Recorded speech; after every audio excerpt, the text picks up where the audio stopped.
The presidential motorcade glides through the heart of downtown Washington, D.C., black SUVs gleaming under the afternoon sun.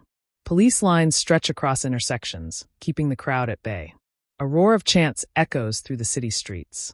Hands off! Hands off! The protests are louder than expected. Inside the lead SUV, President Donald Trump peers out the tinted window, expression unreadable. Dressed in a navy overcoat and his signature red tie, he leans slightly forward as the chants grow louder. Aides sit tensely beside him, eyes flicking between their devices and the situation unfolding outside. "Sir," begins Jason Marks, Trump's senior advisor, his voice tight. "We didn't anticipate this level of turnout. Over 5,000 people, maybe more." Trump raises an eyebrow, glancing at the sea of signs waving furiously just beyond the barricades. "What's the issue now?" he asks, voice steady but edged with irritation. "Women's rights protests." "The hands-off movement is gaining momentum," Marks replies, tapping through notifications.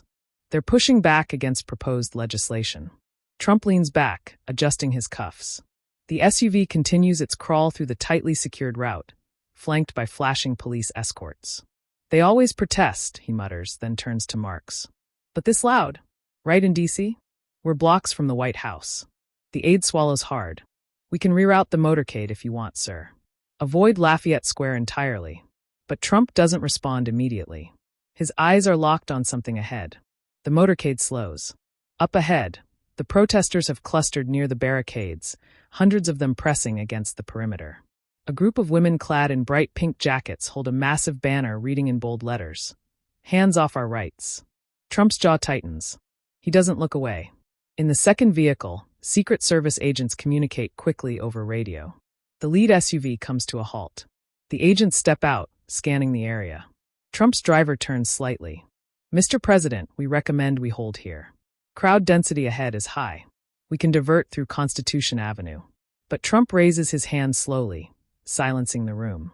"Open the door," he says. Everyone freezes. "Sir?" Marks asks, alarmed. "I said open the door." The Secret Service team hesitates for half a second. Then one of them moves quickly, unsealing the armored vehicle's rear door. Trump steps out. The chants hit him like a wall. "Hands off! Hands off!" Thousands of voices in unison. A swirl of camera flashes sparks through the crowd. Protesters gasp, stunned to see the president himself standing just steps from them. A thick line of Secret Service agents forms around him instantly. Their posture alert but not aggressive. Trump doesn't flinch. He raises one hand, not to wave, but to signal calm. The crowd surges, shouting louder. Signs rise higher. Trump steps forward just enough to be seen fully.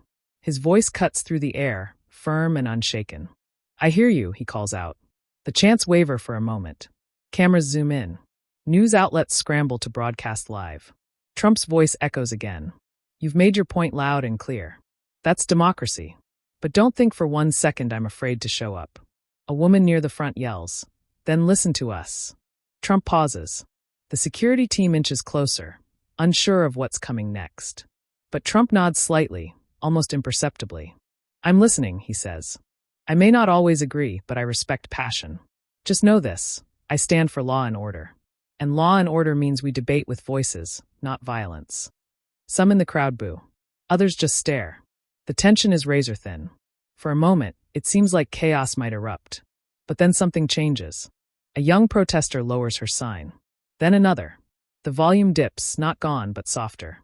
Trump glances around once more, then turns to his team. Back in the car. Without another word, he slips into the vehicle. The door shuts. The motorcade inches forward once again, the atmosphere electrified.